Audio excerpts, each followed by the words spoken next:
passe au suivant. Trouver le nombre d'éléments qu'il y a dans le tableau. On avait utilisé la méthode length pour les chaînes de caractères. Pour les tableaux, c'est la même chose.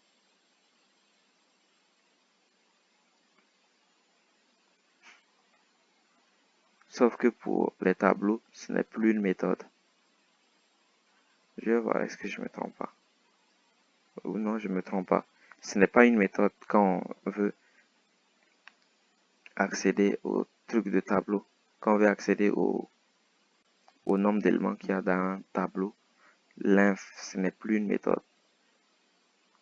Quand on voulait toucher au string, le length, c'était avec parenthèse ouvrante, parenthèse fermante à la fin ici. Mais pour les tableaux, on met rien.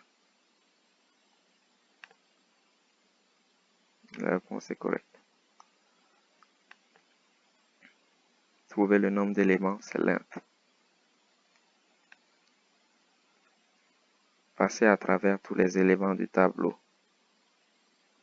On l'avait déjà fait. On dit que c'est une boucle for ici. Une boucle for. Et on met cars. Pour chaque chaîne de caractères dans ce tableau-là, afficher la dite chaîne de caractères. Et voici comment on le fait. Dit soumettre, oui, bonne réponse. Insérer la partie manquante pour créer un tableau bidimensionnel. Ici, un tableau bidimensionnel de chiffres. Donc c'est int et on met ça.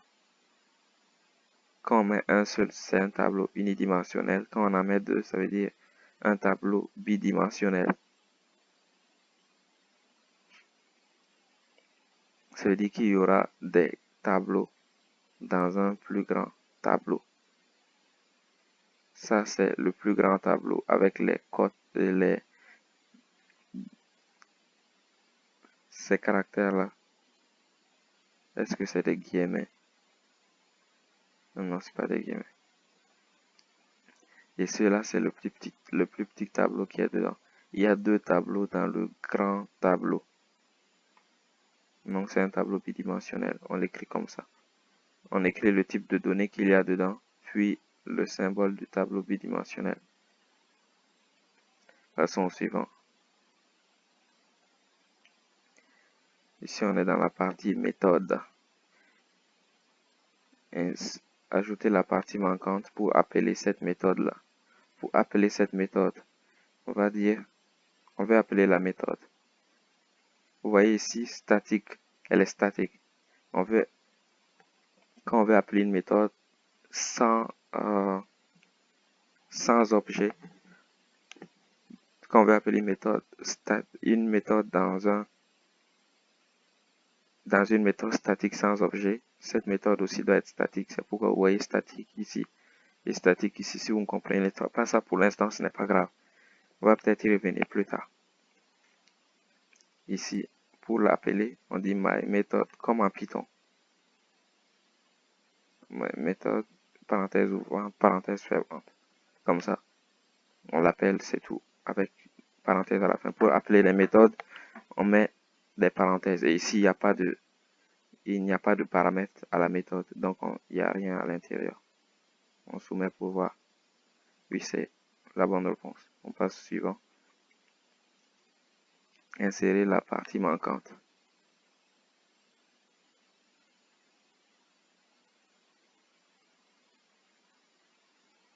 Pour appeler ma méthode. Deux parties, non.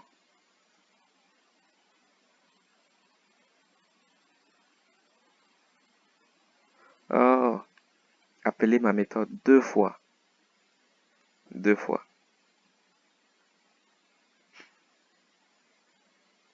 On écrit ma méthode une fois.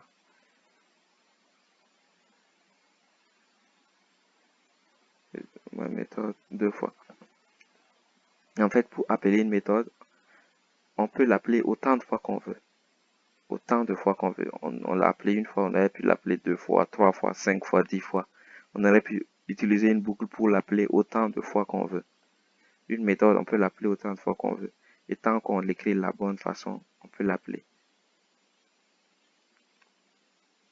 Correct, on passe au suivant. Fname. Add the fname parameter of type string. Ajouter un paramètre qui va s'appeler fname. Fname. Voici comment ça s'appelle. Et le type c'est string. En Java, quand on met un paramètre, on doit mettre le type de ce paramètre-là. String fname. Pour savoir quel type de variable ça va, pour savoir quel type ça va être quand on va l'utiliser. Et ici, ça doit afficher John. Et on va mettre des double quotes. Ok. Ici, il veut qu'on écrive un paramètre qui est une chaîne de caractères. Mais on veut afficher ça, John Doe. Ça veut dire, on veut afficher ce qui a un paramètre plus ça. Donc, il suffit d'ajouter seulement John ici et ça va nous afficher ça plus Doe. Ça va nous afficher John Doe. Et c'est bel et bien ce qui se passe quand on met le paramètre de type string et qu'on l'ajoute ici. Quand on met ma méthode et qu'on appelle John, ça va aller dans ma méthode, mettre John ici, fname, ça va venir afficher John. Ça va faire afficher John plus Doe. John plus Doe, ça fait John Doe, comme ça. Quand on appelle une méthode, c'est ce qui se passe. Ça prend la méthode avec le paramètre, et ça va à la méthode, et ça ajoute ce paramètre-là, John. Ça met ma méthode John. Vous voyez fname ici, John. On remplace ici par John, donc ça fait John plus Doe, ça fait John Doe. Soumettre, oui, réponse correcte.